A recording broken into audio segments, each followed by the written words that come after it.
Good afternoon, peoples. I'm Salutation, your teacher, once again, and I'm back with an English language lesson. Last time, we shared about letter writing. We looked at the types of letters, which included the informal letter and the formal letter. I went on classifying each.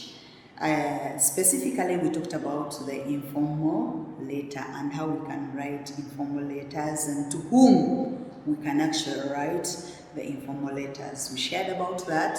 I guess that if you look at a letter, you should be able to tell that this is an informal letter because I gave you the format, which included the date, the address, the date, the salutation, the body, and conclusion. Then later, we explained how we can write them. You should be able now to write a letter on your own, since it is a composition writing, which includes creativity. Look for more letters and you practice. You will have to learn more during this time. I know you are in lockdown. Keep on looking for letters, practice, answer questions about letters, and so on and so forth. I didn't cling on to that because I know that you covered them in your primary 5, primary 6. Here we were just like icing our cake. Basically here in primary 7, let's share about the formal letters. What are formal letters? These are letters that I explained that can be written to offices, to officers. And why is it necessary for one to write a formal letter? You can write a formal letter when you're applying for a job. Those are job applications. You are looking for a job. The type of letter you're supposed to write is a formal letter. You've made a mistake. You want to write an apology to your teacher. You will not write a friendly letter, but instead you will write what you call a formal letter, and then you apologize. You want to make a formal invitation. The type of letter we shall write now here is a formal letter. I'm going to keep on giving you tips on how to write formal letters. Now, our lesson today is writing formal letters. Here we are. Formal letters are also known as official or business letters. I explained that the other time. They deal with issues related to business, strictly business. I will keep on explaining and showing you the things that we are not supposed to include in a formal letter, unlike the informal letters. Points to observe when writing formal letters. These are the main points that we should observe when we are writing formal letters. So, unlike the informal letters, the matters written in formal letters are strictly official. In the previous one, I explained that you can greet. How are you? Those are the openings that I gave you. How are you? How is life? I hope you are okay. We do not expect all that when it comes to writing official or formal letters. We do not expect that. Instead, they have to be strictly official. Point number 2, the sentences should be as short as possible. Make sure you use short sentences. Hence, the letter should be brief and straight to the point. Whereas in the other one, you're going to ask, how are you? How is life? How is mommy? How is everybody at home? How are they doing? All that now is not necessary when it comes to this formal letters writing. That means we should be strict to that point. I'm going to show you as we go on. The sheet of paper you're going to use should be clean and tidy. Remember, you are not just writing a letter, you're not just writing a sheet, you are writing something that is official. So make sure that your paper is clean and tidy. Then again, be polite and formal, but your language simple and clear. Simple language, clear language, polite language. Don't use words like I want. Those we hear you're not. You can replace I want with I would like to. Be polite. Be simple. Now here is a layout of a formal letter. Basically today we are going to share the layout of a formal letter. What do we need? If you look at it, can you tell the difference between a formal letter and an informal letter? One, what I want you to note is that the difference, the first difference you should note, these two letters are different because this official letter has to have two addresses. Two addresses. Unlike in the informal letter, this one has got two addresses. One being the address of the writer or the person who is writing. Second one will be the address of the person you are writing to. We are going to come to that. Now, here we will basically look at the block letter or the modified one. How do you tell that this is a block one? This style of letter writing, the writer's address is put at the top left-hand corner of the sheet of the paper. For example, if this one is the sheet of the paper, top left hand, this is my left hand, here. This is where your address is supposed to be. I'm sorry I'm using this, it's not yet round, but still you can understand. If you put up your left hand and then you go to the corner, so it has to be the left hand corner of the sheet of the paper. Then, after writing your address, who is writing? That's what we call the writer's address. After writing that, a line is skipped before writing the date. Why do we skip this line? We skip this line to separate the address from the date. All those features are very important. So, after writing the date, where do we go to now? This is where the second address comes in. The receiver's address, I've called it the receiver's address, but if you don't call it the receiver's address, you can call it the addressee's address, the person you are addressing it to. We call it the addressee's address. I'm going to keep on explaining, you will get to know into detail what these ones are. So the receiver's address or the addressee's address is put right below the date. So meaning that after writing your address, skip a line, write the date, then after that, write the receiver's address or the person you are writing to. Write under the date after also skipping a line. Now, you have separated your address from the date, then from the date to the addressee's address. Then, while writing the address, include the title of the person. The title of the person. If you want, for example, to write an apology, write to the class teacher. That is the title of the person. So, while writing the address, include the title of the person. You write the post office box number and the city or the town. You have to write the full address. Those are the two addresses I was talking about. Another point is the receiver's address. Who is the receiver? The addressee's address. So the receiver's address is followed by the salutation. Which type of salutation did we have in the previous letter? We had words like dear aunt, dear uncle. It is quite different from this one. You will not say dear uncle, you are writing to an officer. You're writing to an officer. What type of salutation do we prefer here?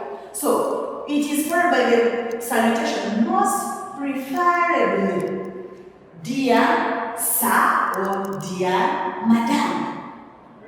Even if you know the name of the person who is in that office, don't say dear James, don't say dear so-and-so. You use these titles, sir or madam.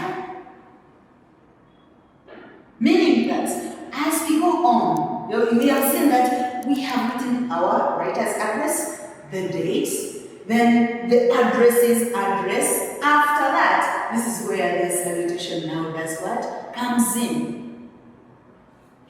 This is followed by the reason now. If we look at the format, I'm going to show you the format. It is quite different from the one of an informal letter. Here, this is followed by the reason now. You can call it the subject, you can call it the title, or you can call it the headline. And this now talks about the purpose of the letter briefly. It has to be brief, not the writing or the content. It has to be brief. If you're to apologize, say re-apology. Just that one can know what the letter is about.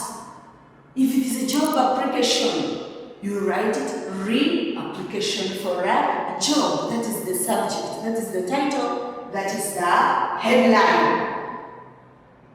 So this talks about the purpose of the letter briefly, and it should be in capital letters. This is a point to note. Don't write the subject of the letter in small letters. Let it be in capital letters to bring out the subject. I should look at your letter and I know, if I look at re, which is the reference here, and followed by the subject matter, I should actually know what the content is about. Re, job application. I would know that this person wants the job.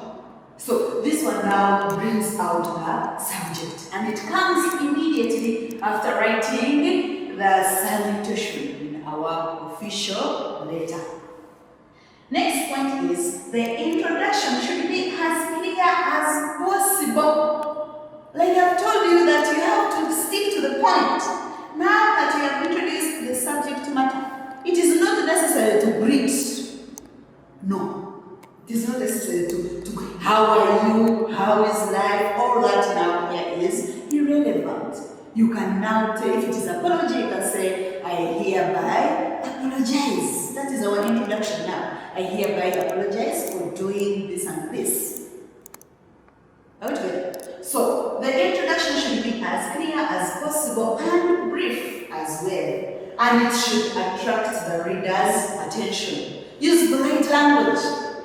You want something, you are making a requisition, don't say, I want. No, use simple words like, I would like to have this and this. Be polite and formal. That now brings us back to this point. The body now, we have come to the body, which helps us build our letter now. The body entails the main reason or purpose as to why the letter is written. Here in the body, this is where you're going to include whatever you want your person you're writing to or your officer to know. You include it here in the body. Remember, when we are doing all this, proper punctuation is very necessary.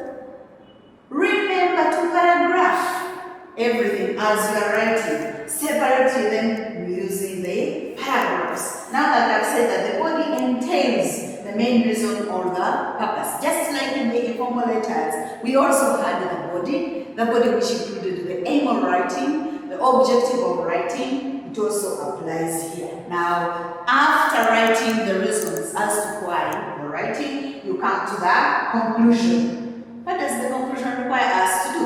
The conclusion summarizes the whole idea and gives a brief hint about the letter.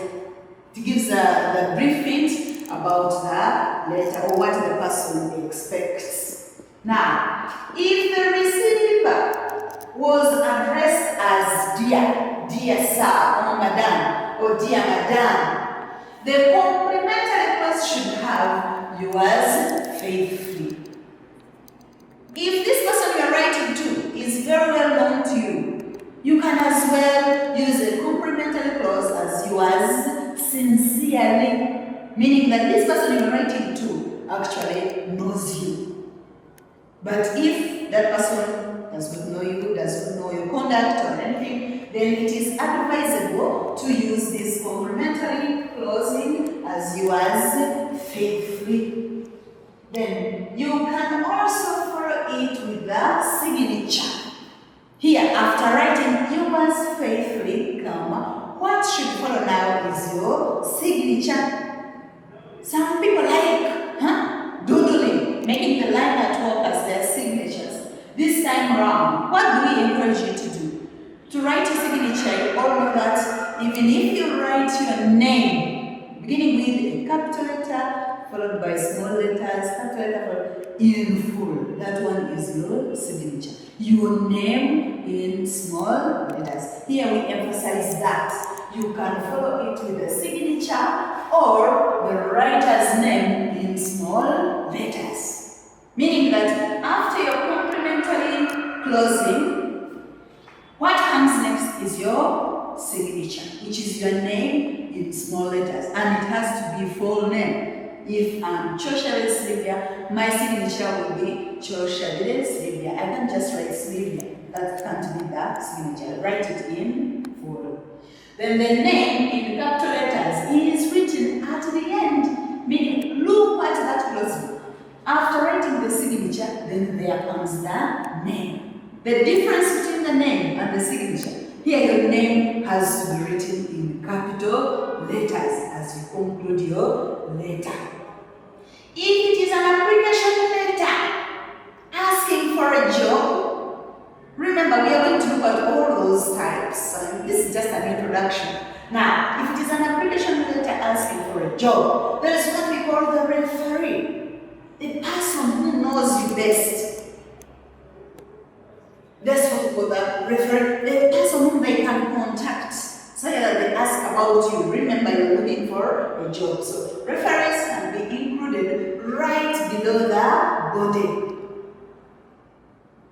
Then, if the formal letter is to be copied to another person to get a copy, this is where we use CC, standing for carbon copy. So you write CC, and then it comes after the writer's signature and the name. For example, you have written an apology. You want to apologize. You want several people to receive your apology. You write CC. CC, class teacher. CC, head teacher. CC, the people you want to receive that copy of your letter. Then after, if you are a person of non-official title, or state it right after the name. Like I've told you, a variety of people can write this for official letters. Not only children, it applies in everyday normal life. Letters are part of us. So a head teacher can write a formal letter. If he's a well-known person, then he can sign, put the name, and then put the title below the name as head teacher. Basically, this is what our point is talking about. Now, I'm going to show you how we can summarize the contents of a formal letter. The contents of a formal letter are shown on our chart here. WA stands for the writer's address, your address, the person who is writing. Then you skip a line. DA stands for the date. It must have the writer's address, then the date. TI stands for the title of the receiver. RS stands for receiver's address. SA, salutation, like I've shown you that you can use Dear Sir or Dear Madam. Then RE, which means the reference. You can call it a reference, or you can call it the subject matter. This is where you write RE, then you add there the subject matter while you are writing. Then BO stands for the body. You don't call it a body, you can call it a purpose or objective or aim of writing the letter. Then CO, conclusion, and like I've told you, you can use yours faithfully, or you can use yours sincerely if the person actually knows you so much. Then SI is the signature.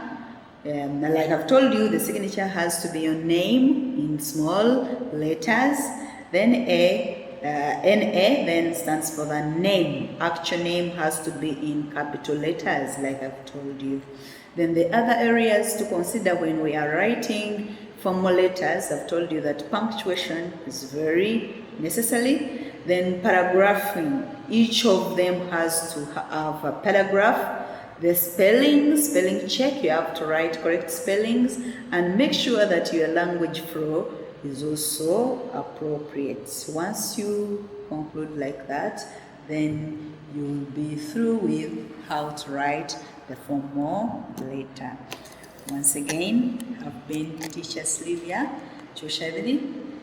I will be back in the next lesson. I'll give you the format. I'll write the actual format of an official letter. There are several of them, so we shall handle them one by one. Keep practicing. Stay safe. We still want you. Bye.